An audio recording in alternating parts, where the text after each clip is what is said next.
ASSA ABLOY.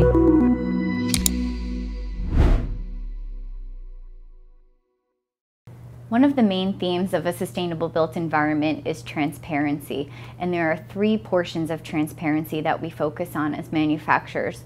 One is the transparency of our suppliers and our supply chain, making sure that they follow our strict guidelines in supplying sustainable and ethical products. The other form of transparency that we're looking at is transparency in our operations, in making sure that when we say we're providing an innovative and sustainable product, that it comes from an innovative and sustainable manufacturing site. The third part of transparency is with our products and ingredients. As manufacturers, we take a look at every ingredient that goes into our product to better understand if we can make it healthier for the inhabitants of the built environment.